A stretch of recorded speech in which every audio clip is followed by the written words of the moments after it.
3 years after my brother died, he walked into my office looking for a job. He sat down across from me, handed me a resume with the name Charlie Momsen on it, and asked about the benefits package. I stared at him, tears already springing to my eyes. My brother Tyson, who drowned in a lake 3 years ago, there in the flesh. We'd had a funeral. I'd given a eulogy, but here he was asking about vacation days and looking at me like I was a stranger. "Tyson?"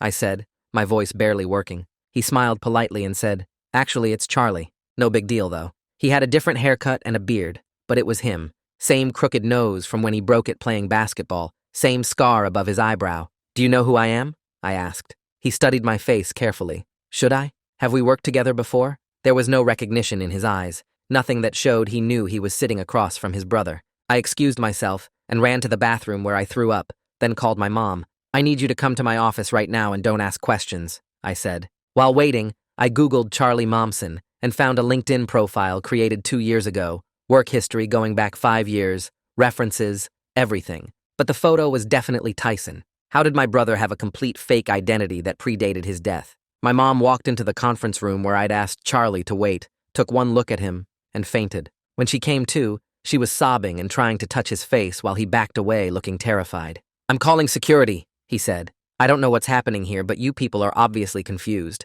I showed him a photo on my phone of the 3 of us from 4 years ago. "This is you," I said. "You're Tyson Lavender. You're my brother." He stared at the photo for a long time, his hands starting to shake. "I don't remember this," he said quietly. "I don't remember anything before waking up in a hospital in Portland 4 years ago. They told me I'd been in an accident, that I had no identification, no family looking for me. But Tyson had disappeared from a lake in Colorado, not Portland. The search and rescue team had found his kayak and life jacket, but never his body. After 2 weeks, they'd declared him dead. "Someone told you that you had no family looking for you?" My mom asked through tears. "Who? What hospital?" Charlie pulled out his phone and showed us discharge papers from St. Mary's Medical Center in Portland.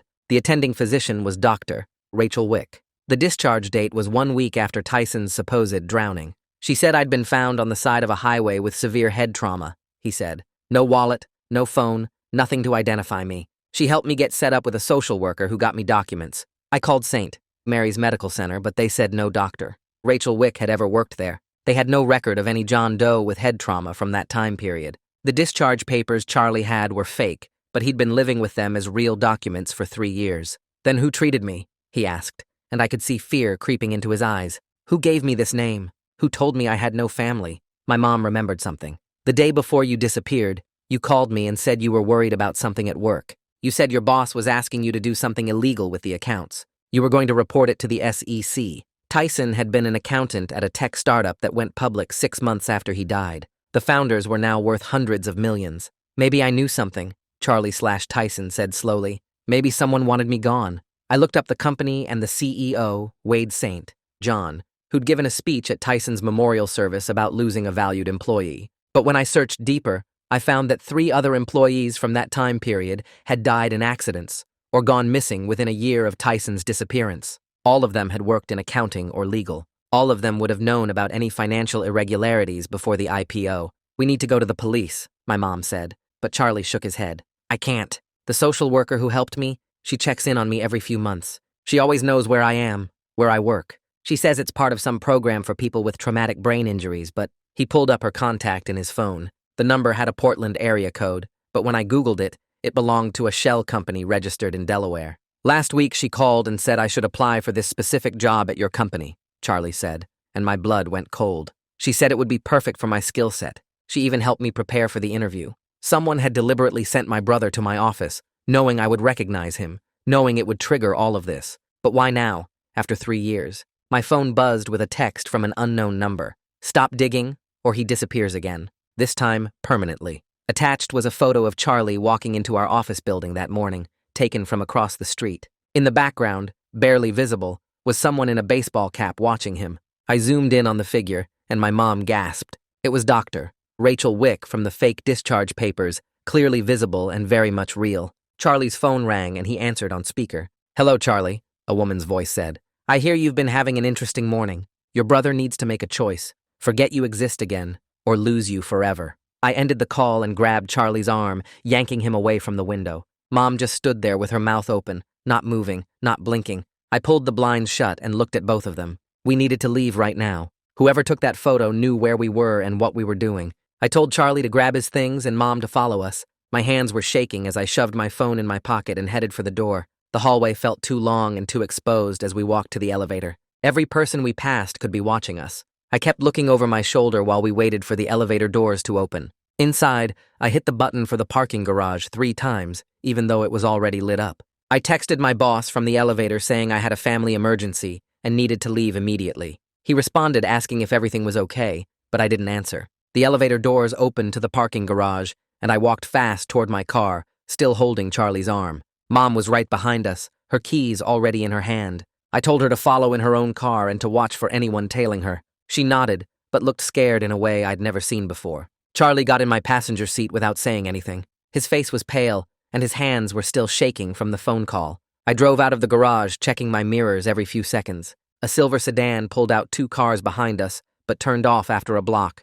A black SUV followed for 3 lights before taking a different street. I couldn't tell if we were being followed or if I was just paranoid. Mom's car stayed behind me the whole way. I drove to a hotel across town, taking random turns and doubling back twice to make sure nobody was tracking us. The whole drive took 40 minutes, even though it should have been 15. Charlie sat quiet the entire time, staring out the window like he was trying to remember something. The hotel was one of those mid-range places that takes cash and doesn't ask too many questions. I parked in the back lot and waited for Mom to pull in next to me. Inside, I paid cash for 2 rooms right next to each other, giving a fake name to the clerk who barely looked up from his computer. He handed me 2 key cards and pointed toward the elevator. We rode up to the 3rd floor in silence. The rooms were basic, with beige walls and flowered bedspreads, but they had connecting doors between them. I unlocked both sides so we could move between the rooms easily. We sat in my room for a while, nobody talking, just processing what had happened. The threat had been clear and direct. Charlie kept looking at his phone like he expected it to ring again. Mom sat on the edge of the bed with her purse still on her shoulder. I could see Charlie starting to understand that people had been controlling every part of his life for 3 years. The social worker, the job applications, the monthly check-ins, all of it designed to keep track of him. He looked at me and asked why anyone would do this. I didn't have a good answer yet. I left the hotel and drove to a convenience store 3 blocks away. Inside, I bought 3 cheap burner phones with prepaid minutes, paying cash again. The clerk put them in a plastic bag without making eye contact. Back at the hotel, I opened all 3 phones and programmed our new numbers into each device. I told Mom and Charlie we'd only use these phones to contact each other from now on. Our regular phones stayed on, but we wouldn't discuss anything important on them. Charlie pulled out his fake discharge papers, and I took photos with my burner phone. I photographed his LinkedIn profile on my laptop and took screenshots of the threatening text message before it could disappear. Every piece of evidence got documented and backed up. Mom said we needed to call the police right now, that this was kidnapping and fraud and too big for us to handle alone. I understood her point, but something about the situation made me nervous. These people had resources and connections. Charlie spoke up and said his social worker seemed to know everyone in Portland's social services system. She'd mentioned working with police on other cases involving brain injury victims. She always knew where he was and what he was doing, sometimes before he even told her. If she had connections in law enforcement, going to the police might just tell them exactly where to find us. After Mom went to her room, I spent the night on my laptop researching the tech startup. Article after article came up about the successful IPO that made the founders rich overnight. The company had been valued at $20 million before going public. 6 months later, after Tyson disappeared, the IPO launched, and the valuation jumped to $800 million. The timing matched up perfectly with when employees started disappearing. I found the CEO's name, Wade St. John, in dozens of articles calling him a visionary and a genius. He'd given a speech at Tyson's memorial service about losing a valued employee. I remembered him standing at the podium looking sad, and now I wanted to punch him. Around 2 a.m, I heard sounds coming from Charlie's room through the connecting door, thrashing and voices, like he was fighting someone in his sleep. I got up and went through to his room. He was sitting up in bed, sweating, his eyes open but not really seeing me. I turned on the lamp and he blinked a few times, coming back to the present. He said he'd been dreaming about being dragged somewhere. He could smell gasoline and hear water, like a lake or river. Someone was pulling him by his arms, and his head hurt so bad he couldn't think straight. The memory felt real, not like a normal dream.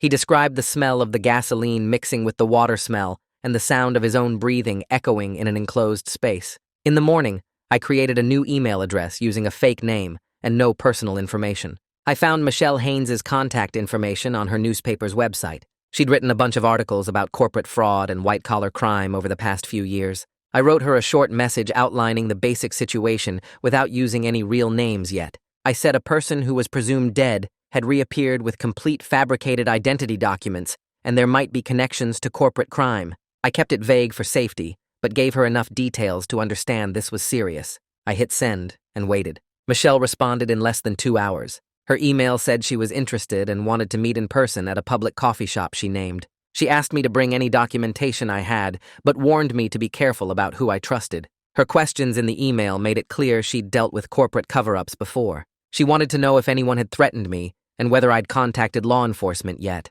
I wrote back saying we could meet that afternoon and gave her my burner phone number. She responded with a time and said to come alone if possible. The coffee shop was busy with the lunch crowd when I arrived. Michelle was already sitting at a corner table with her back to the wall. She looked like her photo on the newspaper website, maybe 40 years old with short dark hair and glasses. I sat down across from her, and she studied my face for a minute before saying anything. I pulled out Charlie's discharge papers, and she examined them carefully, holding them up to the light and running her finger along the signatures. After a few minutes, she said the formatting was wrong for St. Mary's Medical Center. The signature looked traced rather than naturally written, and the paper quality didn't match what hospitals typically use. This was professional forgery work, not something amateur. I showed Michelle the threatening text message and the photo of Charlie being watched, and she pulled out her phone to take pictures of everything. She asked if we'd made copies of all the documents, and I said yes. Everything was backed up on a thumb drive hidden in my car. She nodded and said that was smart, then asked if we'd noticed anyone following us to the coffee shop. I hadn't seen anyone, but now I felt exposed sitting there by the window where anyone could see us. Michelle said she had a detective friend who specialized in white-collar crime cases and might be willing to help us off the record. His name was Hugh Jackson, and he'd worked on corporate fraud investigations before, so he understood how dangerous these situations could get. She pulled up his contact and sent him a quick text explaining the basics, then waited for his response. Within 5 minutes, he wrote back saying he could meet us at his house that evening instead of anywhere public. Michelle said Hugh was careful about cases like this, because companies with money to hide usually had lawyers and private investigators watching for threats. We agreed to meet at 7 o'clock, and she gave us his address in a quiet neighborhood about 20 minutes away. Before we left the coffee shop, Michelle reminded us to vary our routes and check for anyone following, and to use cash instead of credit cards, so our movements couldn't be tracked. Back at the hotel, I told Mom and Charlie about Hugh, and they both looked relieved that someone with actual authority was willing to help. Charlie kept checking his phone like he expected the social worker to call any minute, and I could see his hands shaking every time the screen lit up. Hugh's house was a small ranch-style place with a neat lawn and a basketball hoop in the driveway. He answered the door in jeans and a college sweatshirt, looking more like a regular dad than a detective. He shook all our hands and led us to his dining room where he'd already cleared off the table. I spread out everything we had, the discharge papers, screenshots of the LinkedIn profile, photos of the threatening text, and the timeline of events we'd been building. Hugh sat down and started reading through each document carefully, making notes on a legal pad. He asked Charlie to walk him through everything he remembered from waking up in Portland, and Charlie described the hospital room and doctor, Wick, and the social worker who helped him get documents. Hugh wanted to know exact dates and times for everything, what the hospital room looked like, what doctor Wick was wearing, any details Charlie could remember.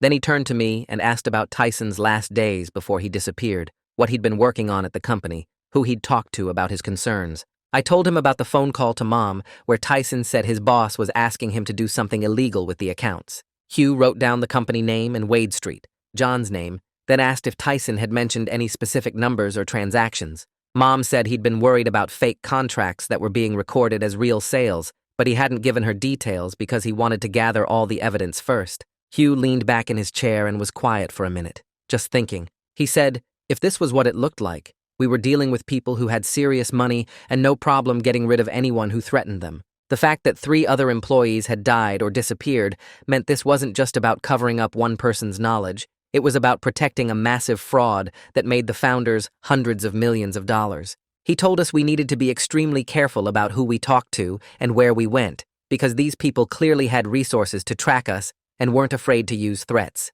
Hugh said he could start making some quiet inquiries through his law enforcement contacts, checking hospital records and business registrations without tipping anyone off. But he warned us that official investigations took time and we needed to stay safe while he built a case. He suggested we keep moving between hotels and avoid any predictable patterns, use the burner phones for everything, and document every single thing that happened from now on. If someone followed us or contacted us or did anything suspicious, we needed to write it down with dates and times. Hugh said documentation was everything in cases like this because we'd need to prove a pattern of behavior. He asked if we'd be willing to eventually go public with the story, maybe through Michelle's newspaper, because that kind of exposure sometimes forced law enforcement to take action faster. Mom said she'd do whatever it took to keep Charlie safe and make sure the people who did this faced justice. Charlie just nodded, still looking scared, but also determined. The next morning, back at the hotel, I bought a whiteboard and markers from an office supply store. We set it up in Charlie's room and started mapping out everything we knew. I wrote Tyson's name at the top left, with the date he disappeared, then drew a line down to Charlie's name, with the date he woke up in the Portland hospital. That 1-week gap between the drowning and the hospital admission jumped out immediately, like a hole in the story that needed explaining. Mom added the names of the 3 other employees who died or disappeared, with their dates and how they'd supposedly died. 1 car accident, 1 hiking fall, 1 just vanished without a trace. All of them within 14 months of Tyson going missing. I wrote Wade Street, John's name in the center, and drew lines connecting him to the company, to the IPO, to all the dead employees. Then I added Dr. Wick's name and the social worker's name, connecting them to Charlie's fake identity and the shell company in Delaware. The board started looking like a conspiracy map, and that's exactly what it was. Charlie stood staring at it for a long time, his arms crossed over his chest. He pointed to the 1-week gap and asked what we thought happened during that time. I said they probably held him somewhere while they figured out what to do with him, maybe drugged him to keep him quiet, then transported him to Portland and created the whole fake story about finding him on a highway. Mom suggested they might have actually caused head trauma to make the memory loss more believable, and that thought made me sick. Charlie closed his eyes and I could see him trying to remember. He said something was coming back, not a clear memory, but more like a feeling. He remembered the smell of industrial cleaner, really strong like someone had just mopped a floor, and he remembered being in a vehicle, maybe a van, with the sound of highway traffic outside. There was a man's voice talking on a phone, saying something about Colorado plates being switched out. Charlie opened his eyes and said he remembered seeing a tattoo on someone's forearm when they brought him food, some kind of geometric shape, but he couldn't remember exactly what. I wrote all of this on the whiteboard under memory fragments and told him that was good, that more might come back as we kept working through this. Mom was crying again but trying to hide it, wiping her eyes with her sleeve. I went over and put my arm around her and she leaned against me. She said it was the first real proof that someone had actually taken Tyson, that he hadn't just drowned like we'd been told. All these years, she'd been grieving an accident, but now we knew it was murder, or at least kidnapping, and someone had deliberately destroyed our family. I held her while she cried, and Charlie just stood there looking at the whiteboard like it held answers he couldn't quite reach. My phone rang, and it was Michelle. She said she'd checked with her contacts in Portland and had some information. St. Mary's Medical Center had no record of any John Doe admissions during the week after Tyson disappeared, which we already knew, but now she had more details. The hospital's security logs showed after-hours access by a contractor called WPH Services on the same night Charlie remembered being there. Nobody at the hospital remembered authorizing that access, and there was no record of what work they supposedly did. Michelle said her contact found it strange because contractors usually had to sign in and show ID, but this entry just had a company name and a generic signature. She was going to dig deeper into WPH Services to see who owned it and what they actually did. I thanked her and told her about Charlie's memory of the van and the tattoo, and she said to write down every detail because those fragments might help identify who was involved. After we hung up, I opened my laptop and searched for WPH Services. The website came up looking completely generic, just a homepage saying they provided healthcare consulting and medical transport services. No staff photos, no client testimonials, no actual information about what they did. The business address was in Delaware, which I'd learned was where companies registered when they wanted to hide ownership. I tried calling the phone number listed and got a voicemail with a computer voice saying to leave a message. The whole thing felt fake, like a shell company set up just to look legitimate on paper. I searched for any news articles or reviews mentioning WPH Services and found nothing. It was like the company existed just enough to have a presence, but not enough to be real. I wrote down everything I found, which wasn't much, and sent the information to Hugh. He texted back saying he'd run the business registration through law enforcement databases and see what came up. An hour later, he called and said WPH Services was registered in Delaware as a healthcare consulting company, but the listed owner was another shell company in the Cayman Islands. He'd found that WPH had contracts with several private rehabilitation facilities and medical transport companies, all of which seemed legitimate on the surface. But the ownership chain went through so many layers of shell companies that it was almost impossible to trace who actually controlled it. Hugh said this was typical for companies involved in illegal activities. They built complicated corporate structures specifically to hide the real owners. He asked if we'd heard of the Cayman Islands shell company before, and I said no, but now we had another piece of the puzzle to investigate. That same evening, Charlie's phone rang with his Portland number, and he stared at it for 3 rings before answering on speaker. The social worker's voice came through sounding friendly, but with an edge underneath that made my skin crawl, asking why he'd missed his monthly check-in appointment scheduled for yesterday afternoon. She said she needed to update her records for insurance purposes, and it was very important that she knew his current location and employment status. Charlie glanced at me, and I held up my hand in a stop gesture, shaking my head while he fumbled for words. He told her he was staying with friends while job hunting and things had been busy with interviews, trying to sound casual, but his voice shook slightly. The line went quiet for just a beat too long before she accepted this explanation, saying she'd reschedule for next week and asking which part of the city he was staying in. Charlie said he wasn't sure of the exact neighborhood and would call her back with details, then ended the call with his hands trembling. Mom looked between us and said that didn't feel like a normal check-in. It felt like someone tracking his movements and making sure he stayed where they could find him.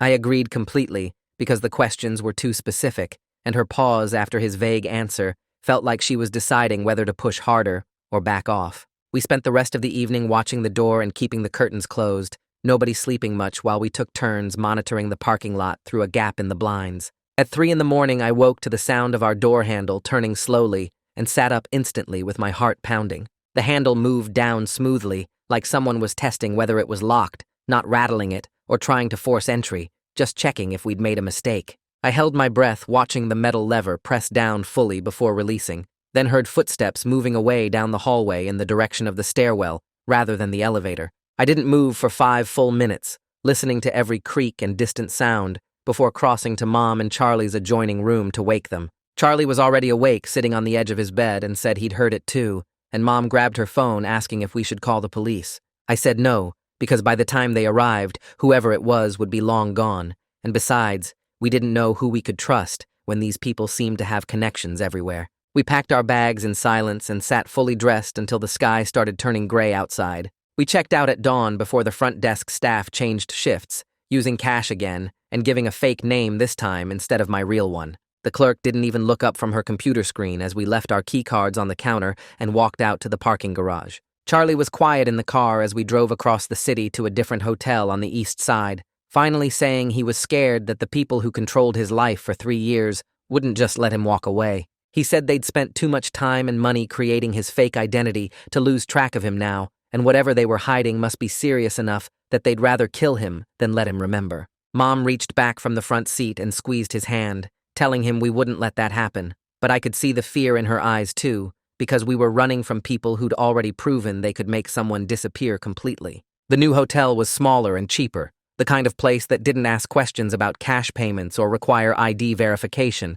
and we got 2 rooms on the 2nd floor near the back exit. Michelle called that afternoon and said she'd arranged for us to meet with Gabe Atkinson, one of Tyson's former colleagues who'd left the company 6 months after the IPO. She said Gabe had been nervous about talking, but agreed to meet at Riverside Park instead of anywhere enclosed because he didn't feel safe in buildings anymore. We drove to the park at 4 and found Gabe sitting on a bench near the playground, wearing sunglasses and a baseball cap pulled low even though it wasn't sunny. He kept looking around while we approached, scanning the parking lot and the paths like he expected someone to jump out at any moment. I sat down next to him and introduced myself as Tyson's brother, watching his face go pale under the cap brim. He asked if Tyson was really alive, and I said yes, but with no memory of his previous life, and Gabe closed his eyes, like this confirmed something he'd been afraid of for 3 years. Gabe started talking fast and quiet, saying Tyson had discovered the company was lying about revenue numbers before the IPO. The CFO had been creating fake vendors and booking contracts that didn't exist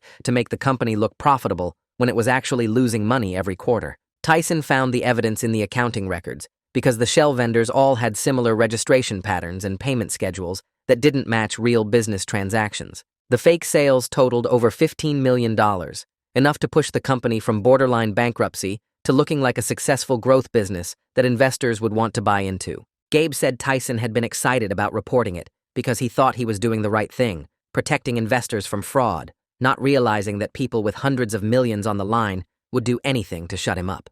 According to Gabe, Tyson had compiled a folder with all the documentation, including spreadsheets showing the fake transactions, emails from the CFO about the shell vendors, and bank records proving the money was just moving in circles between company accounts. He was planning to take everything to the SEC the week after his kayaking trip, had even scheduled a meeting with an enforcement officer for the Monday after he disappeared. The folder vanished from Tyson's desk after he was declared dead, and Gabe had been too scared to say anything because other people who knew about the fraud started having accidents. An accountant named Lisa O'Neill died in a car crash 2 months later. A lawyer named Janice Webb went missing during a business trip to Austin, and another accountant named James Park fell off his apartment balcony after drinking too much. Gabe said he quit 6 months after the IPO because he couldn't sleep anymore, knowing what had happened and being too afraid to tell anyone.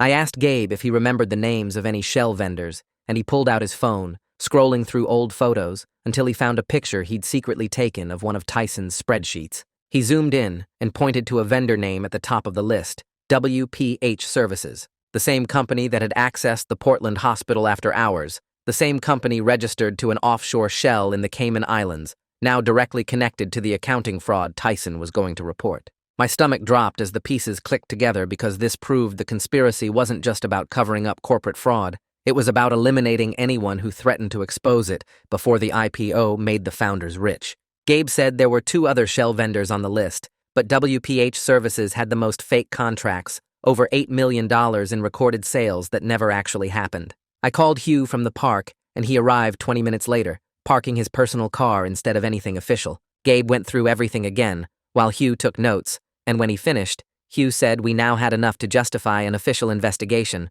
but we needed to be extremely careful about how we proceeded. He said if we moved too fast, the people behind this would destroy evidence and disappear, but if we moved too slow, they might eliminate us, like they did the other witnesses. Hugh wanted to bring in federal investigators, because this was securities fraud on top of kidnapping and murder, but he needed us to stay safe and hidden while he built the case properly. Gabe agreed to give an official statement, but only if Hugh could guarantee protection, and Hugh said he'd work on getting him into witness security through the FBI. I spent the next morning on the phone with my boss, explaining I had a family health crisis and needed to work remotely for a few weeks. He sounded annoyed and said this was really bad timing with the quarterly reports due, but I pushed back and said it was unavoidable, and I'd keep up with my work from wherever I was staying. He agreed reluctantly, and I could tell my career was taking a hit from the vague explanations and sudden absence. But right now, keeping my family alive mattered more than keeping my job secure. I set up my laptop in the hotel room and started working through emails, while Mom and Charlie watched the news, waiting to hear if anything had leaked about the investigation yet. Michelle called 2 hours later and said her Portland contact had tracked down the security guard who worked the night shift when Charlie was brought to the hospital. The guard agreed to meet with her privately because he remembered something weird about that night, something that had bothered him for years, but he never knew who to tell. I put her on speaker so Mom and Charlie could hear while she explained the guard's story. He remembered a private ambulance showing up around 2 in the morning with a patient who seemed really out of it, like heavily drugged or sedated. A woman with dark hair signed all the paperwork using the name Dr. Rachel Wick, and she acted completely professional and confident like she belonged there. The guard said she had a medical bag with her and wore scrubs with what looked like a real hospital ID badge clipped to her shirt. She stayed with the patient for about 3 hours in one of the private rooms on the 2nd floor, and when the private ambulance came back, she specifically told the guard not to log the visit in the official records. She said it was some kind of special medical transport situation that needed to stay confidential for patient privacy reasons, and the guard believed her because everything seemed legitimate. Michelle asked if he could describe the woman in more detail, and he said she was maybe 40 years old, average height, dark hair pulled back in a ponytail, and she moved like someone who knew exactly what she was doing. When Michelle showed him the surveillance photo we had of Dr. Wick, he confirmed immediately that was the same woman. Charlie went pale listening to this, because it meant someone had planned every detail of erasing his identity, right down to bribing or tricking hospital staff into not keeping records. Hugh called me directly after Michelle shared the guard's information and said he was going to get a warrant to check Dr. Rachel Wick's credentials with the state medical board. He wanted official documentation of the identity theft before we moved forward with anything else. The warrant came through the next morning, and Hugh's contact at the medical board ran a full search on Rachel Wick. They found a licensed physician with that exact name, but she worked in dermatology in Seattle and had never been to Portland in her entire career. When Hugh showed us the real doctor, Wick's photo from her medical license, she looked nothing like the woman in our surveillance image. The real Rachel Wick was blonde, shorter, and about 10 years younger than the woman who had signed Charlie into the hospital. Someone had stolen a real doctor's name and credentials to create a completely fake identity, which meant they had access to medical databases and the know-how to forge official documents that could fool hospital security. Hugh said this level of planning showed we were dealing with professionals who did this kind of work regularly, not some amateur cover-up. The sophistication scared me because it meant these people had resources and connections way beyond what a normal company would have. We were sitting in the hotel room processing all this new information when Charlie suddenly grabbed his head and said he smelled something. Mom asked what he meant, and he said, "Hospital disinfectant, that sharp chemical smell that hospitals use everywhere." His hands started shaking, and he closed his eyes, describing a memory fragment that was coming back to him. He remembered being in a white van with no windows in the back, lying on some kind of padded bench or stretcher. He could hear a man's voice talking on a phone or radio, saying something about Colorado plates being off and that he was clean now. Charlie opened his eyes and looked at me with this expression of pure fear because he realized they had transported him all the way from Colorado to Portland, specifically to hide his identity where nobody would think to look for him. The deliberate planning of it made my stomach hurt, because every new detail showed how calculated this whole thing was. Hugh said the white van detail was important because it meant they used a specific vehicle for the transport, something that could be traced if we could find it. Michelle suggested we stake out the address listed for WPH services to see if we could spot Dr. Wick or anyone else connected to the operation. She had a photographer friend who owed her a favor and could get long-range shots without being obvious. We drove to the address the next afternoon and parked down the street where we had a clear view of the building entrance. The photographer set up in a different car with professional equipment that could zoom in from a distance. We sat there for 3 hours drinking bad coffee and watching people come and go before we finally saw her. Dr. Wick walked out of the building around 5 in the evening and met with a man in an expensive suit on the sidewalk. They talked for maybe 10 minutes while the photographer clicked away, getting clear shots of both of them. The man handed her something that looked like an envelope, and they shook hands before walking to separate cars. I wrote down the license plate number of the man's car and texted it to Hugh immediately. He ran it through his contacts at the DMV and called me back within an hour. The license plate came back registered to a venture capital firm called Cascade Partners that had been one of the original investors in Wade Street, John's tech startup. This directly connected the fake doctor,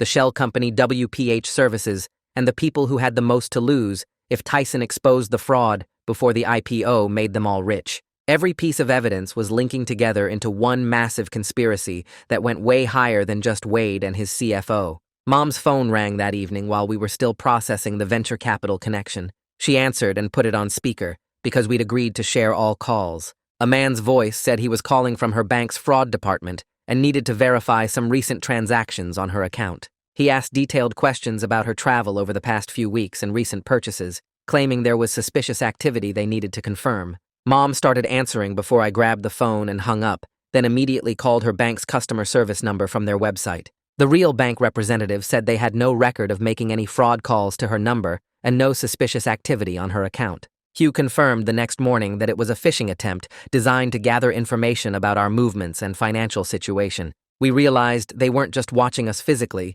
but also trying to track us through digital means, monitoring our credit cards and phone records to figure out where we were and what we were doing.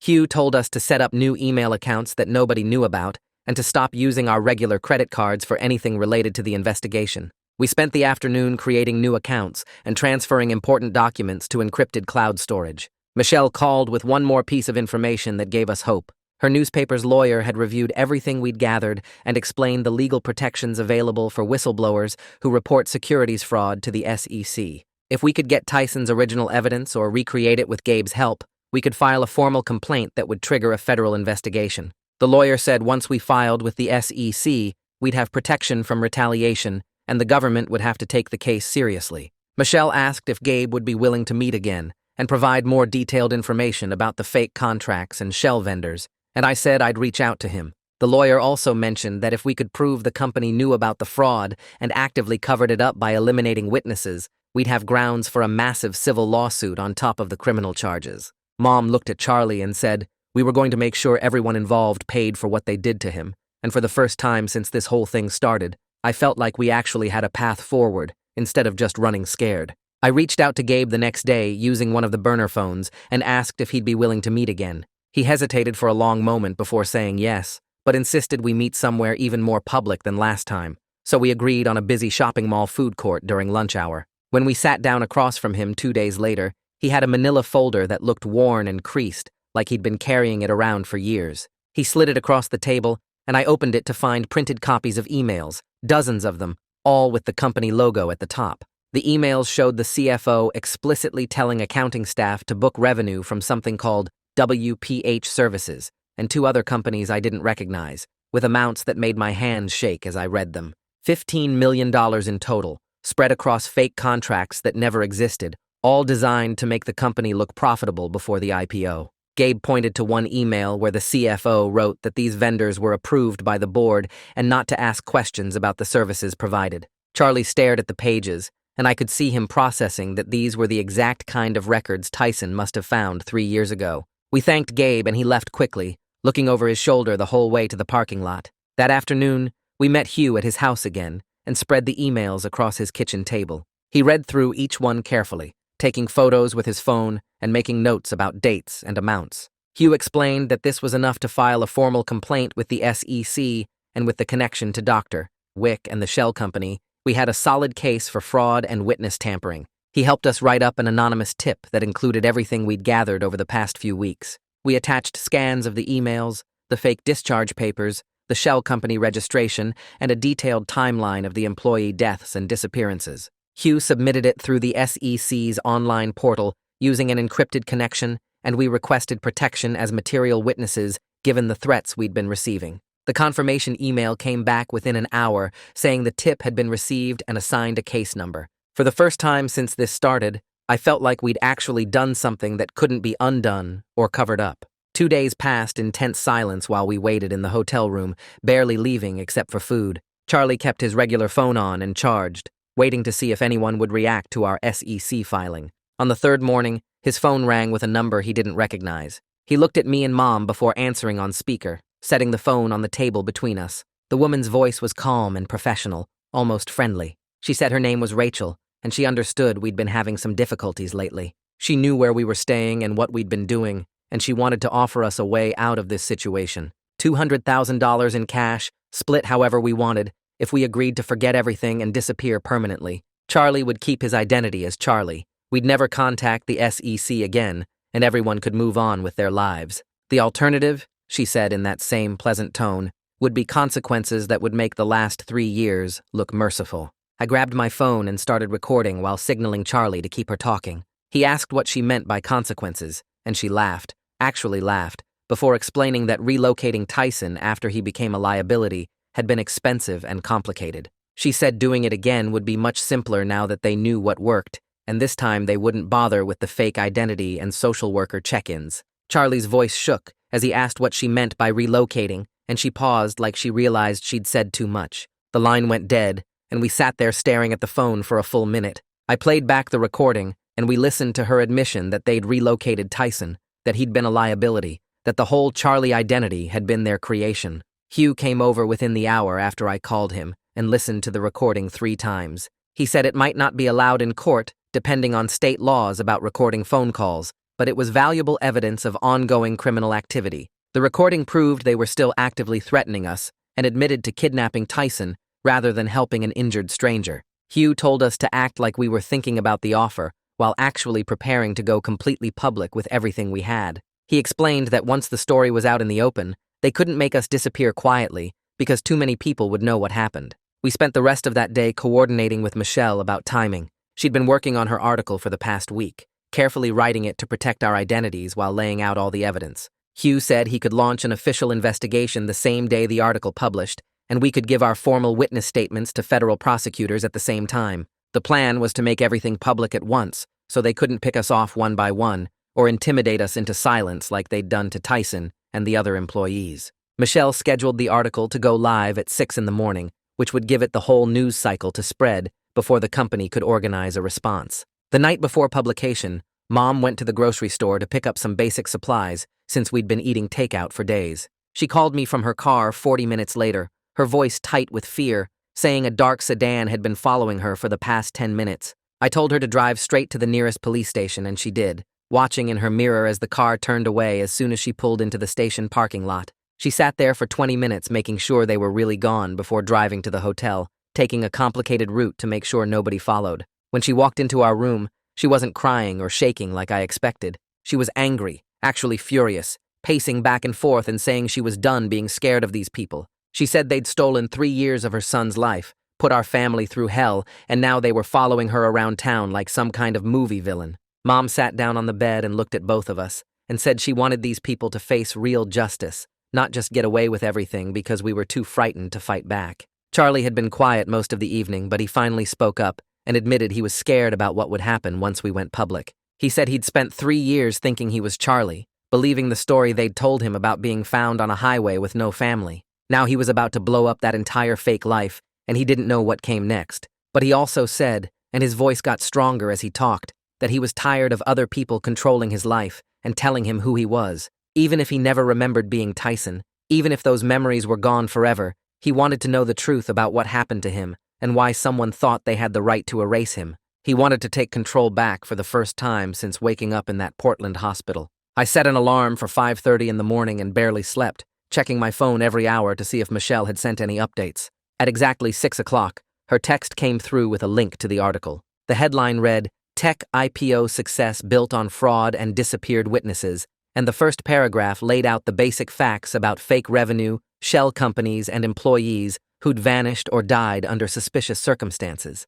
Michelle had done an incredible job writing it carefully enough to avoid libel while making the evidence clear and compelling. She didn't name us directly, but referred to a former employee who'd discovered the fraud and subsequently disappeared, and family members who'd recently uncovered evidence of kidnapping and identity theft. By 7 o'clock, 3 national news outlets had picked up the story. By 8, the company's stock was already dropping, and their PR team had issued a statement saying they were reviewing the allegations. By 9, we were sitting in Hugh's office giving formal statements to federal prosecutors who'd driven up from the regional office as soon as they saw the article.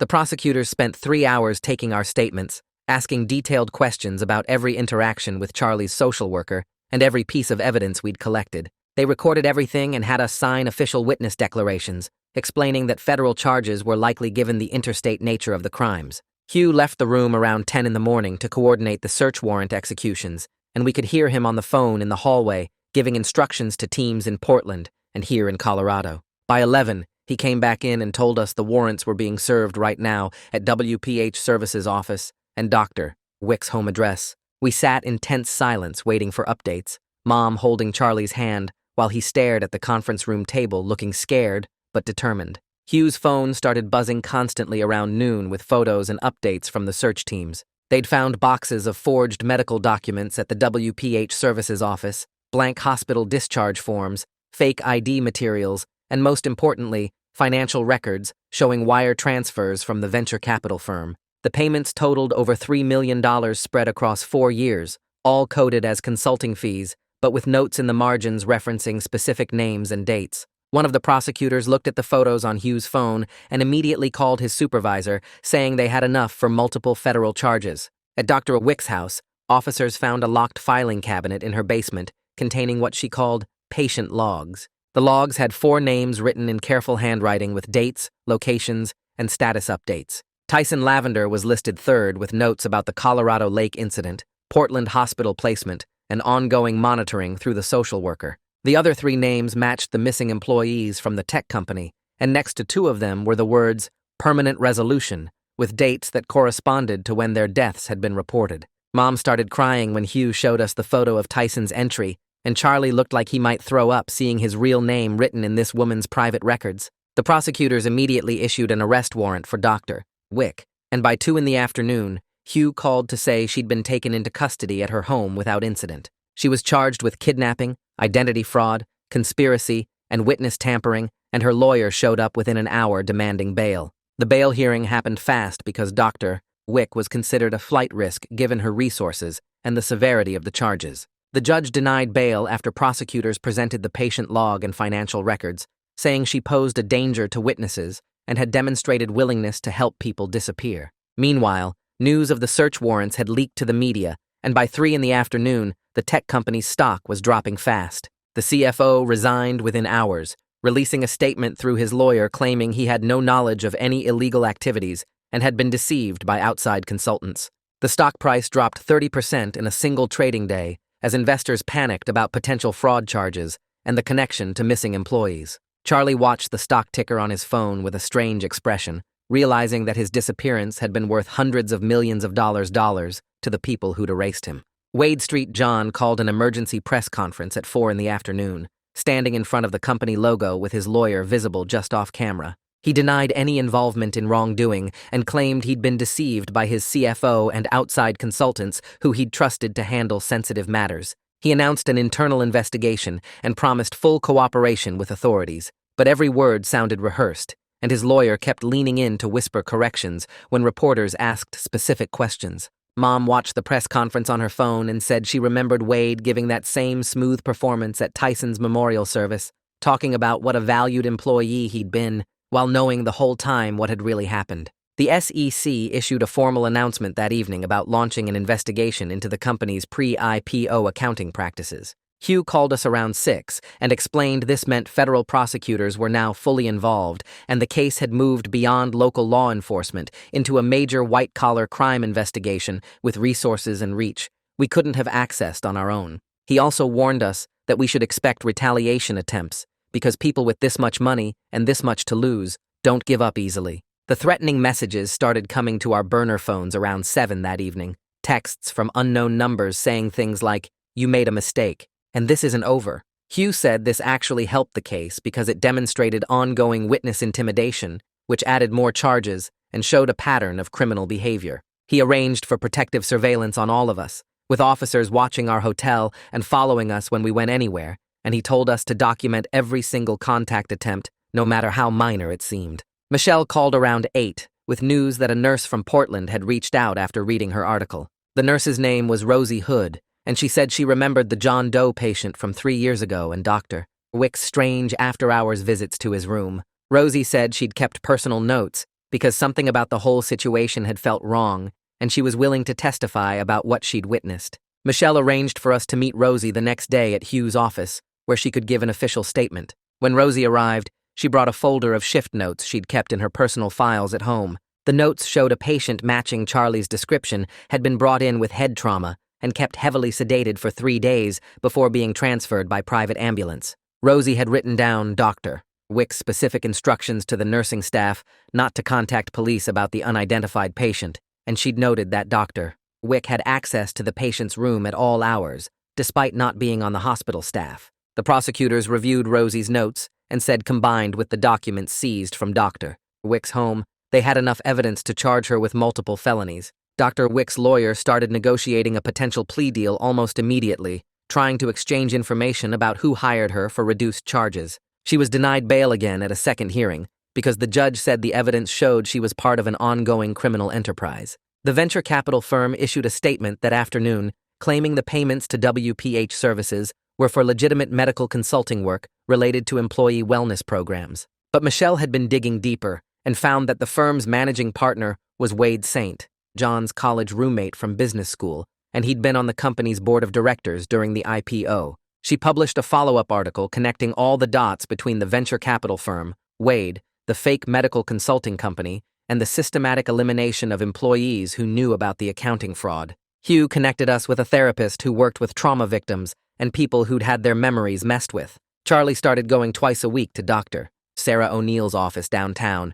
and she explained that his amnesia was probably a mix of the head injury and his brain protecting itself from what happened to him. The human mind does weird things when someone tries to erase who you are, she said. It builds walls to keep you safe, even if those walls trap you away from everyone you knew. Mom and I sat in the waiting room during his 3rd session, drinking bad coffee from the machine and not talking much. We could hear Charlie's voice through the door sometimes, low and careful, like he was trying to remember something just out of reach. 40 minutes into the session, we heard him shout, not scared exactly, but surprised and angry at the same time. Dr. O'Neill opened the door a minute later and asked us to come in. Charlie was sitting forward in his chair with his hands pressed against his face, breathing hard. He looked up when we came in, and his eyes were wet.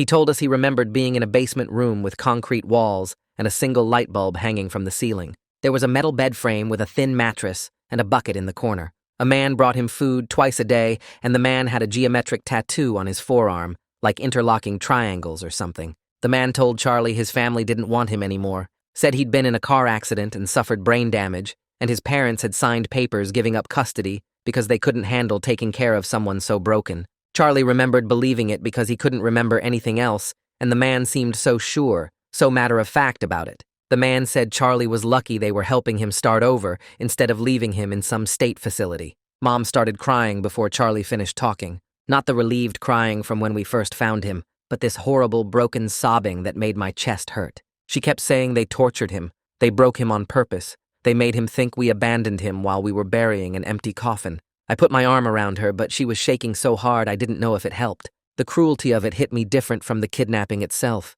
They didn't just take my brother. They made him believe he was alone in the world, that nobody cared if he lived or died, that he was damaged goods his own family had thrown away. They did that while we were crying ourselves sick and putting up missing person posters and calling the police every day for updates. Dr. O'Neill said this kind of psychological manipulation was designed to make victims compliant and dependent. If Charlie believed he had nowhere else to go, he wouldn't try to escape or contact anyone from his old life. She said recovering these memories was progress, but it would be painful, and we needed to be patient with the process. I called Hugh from the parking lot and described the geometric tattoo. He said he'd run it through databases of known security contractors and private investigators. 2 days later, he called back with a name. Samuel Greer, former Army, worked for corporate investigation firms doing surveillance and witness management. Hugh had a photo, and when we showed it to Charlie, he went pale and had to sit down. That was the man from the basement, the man who'd fed him lies along with his meals. Hugh said Samuel had disappeared after the search warrants were executed at Dr. Wick's house and the Shell Company office. His apartment was cleared out, and his truck was gone. The FBI issued a federal warrant for his arrest on kidnapping charges and put him on their wanted list. Meanwhile, the tech company's board of directors held an emergency meeting that leaked to the press within hours. They voted to remove Wade as CEO while the investigations continued. The official statement said they were taking action to protect shareholders and restore confidence. But everyone knew it was about limiting liability. Wade hadn't been charged with anything yet, but the board was running scared. His lawyer held a press conference where Wade stood there in an expensive suit looking concerned and claimed he'd been betrayed by his CFO and had no knowledge of any criminal activity. It was the same script every CEO used when their company got caught doing something awful. Dr. Wick's lawyer came to the prosecutors 3 weeks after her arrest with a deal on the table. She'd provide detailed testimony about who hired her and what instructions she received in exchange for reduced charges. The prosecutors agreed to consider it, and she started talking. She named the CFO as her main contact, said he'd paid her through the Shell Company to handle problem employees who knew too much about the accounting fraud. She also said Wade knew about the program, called it problem employee management in meetings, acted like it was a normal business function to make inconvenient people disappear. Based on Dr. Wick's testimony and the documents they'd seized, federal prosecutors filed charges against the CFO on conspiracy to commit kidnapping, securities fraud, witness tampering, the whole list. They also charged Samuel Greer, even though he was still missing, issuing a federal warrant that made him a fugitive from justice. The news coverage was constant. Michelle's newspaper ran follow-up articles almost daily as new details emerged. Other reporters picked up the story and started digging into the venture capital firm and Wade's business school connections. The company's stock price kept dropping. Our lawyer filed a civil lawsuit against the company, Wade personally, and the venture capital firm for damages related to Tyson's kidnapping and everything our family had been through. The company's lawyers called within days trying to negotiate a settlement. They wanted this to go away quietly, wanted to write a check and make us sign non-disclosure agreements. We told them no, not until the criminal cases were resolved and everyone responsible was in prison. 3 months after Charlie walked into my office, we went to court for a hearing about his legal identity. The prosecutor had filed paperwork to officially restore his status as Tyson Lavender, and the judge reviewed all the evidence we'd gathered. Medical records, DNA tests, testimony from people who'd known Tyson before he disappeared. The judge was an older guy with white hair and reading glasses, and he looked genuinely angry as he read through the case file. He called it one of the most disturbing examples of corporate wrongdoing he'd seen in 30 years on the bench. He signed the order right there, declaring that Charlie Momsen was a fabricated identity and that the man in front of him was legally and officially Tyson Lavender. Tyson cried during the hearing. So did Mom and I. It felt like getting a piece of him back, even though he still didn't remember being our brother. Samuel Greer got arrested 2 weeks later trying to cross into Mexico at a border checkpoint in Texas. The Border Patrol agent ran his license and saw the federal warrant, and Samuel tried to run, but they caught him in the parking lot. They extradited him back to face charges, and suddenly prosecutors had all the main players in custody, except Wade. Samuel's lawyer tried to negotiate his own deal, but the prosecutors weren't interested. They had Dr. Wick's testimony, and enough evidence to put Samuel away for decades. Hugh said this closed the last major gap in the case. They had the doctor who faked the medical records, the muscle who'd actually kidnapped and held Tyson, and the CFO who'd orchestrated everything. Wade was still claiming ignorance, still hiding behind lawyers and public relations firms, but the walls were closing in on him too. The civil lawsuit settled 6 months after we filed it, with the company agreeing to pay $8 million and publicly admit their role in making Tyson disappear. The settlement papers included specific provisions for Tyson's ongoing medical care and therapy sessions, plus the company had to create whistleblower protection programs, so this could never happen to another employee who tried to report fraud. Their lawyers tried multiple times to get us to take less money and sign agreements saying we couldn't talk about what happened, but we refused every offer until they met our terms completely. The judge who approved the settlement said it was one of the largest awards he'd seen for corporate wrongdoing of this type, and he made sure the public acknowledgement was detailed enough that everyone would know exactly what the company had done to cover up their financial crimes. Tyson moved into an apartment 3 blocks from Mom's house and 5 blocks from mine, close enough that we can walk over whenever we want, but far enough that he has his own space to figure out who he is now. He goes to therapy twice a week, and the therapist says small memory fragments keep surfacing, mostly triggered by smells or sounds rather than anything visual. Last month, he remembered the exact way Mom used to make pancakes on Saturday mornings, and he showed up at her house asking if she still made them that way, which made her cry for an hour. He may never fully remember being my brother 3 years ago, or the life he had before they took him, but we're building new memories together now, going to basketball games and having dinners and teaching him about the family he forgot. The people who tried to erase him are sitting in prison cells waiting for their trials, and Wade just agreed to a plea deal that will put him away for 15 years. It's not the same as getting those 3 years back, but it's something, and Tyson says that's enough for him to move forward with his life.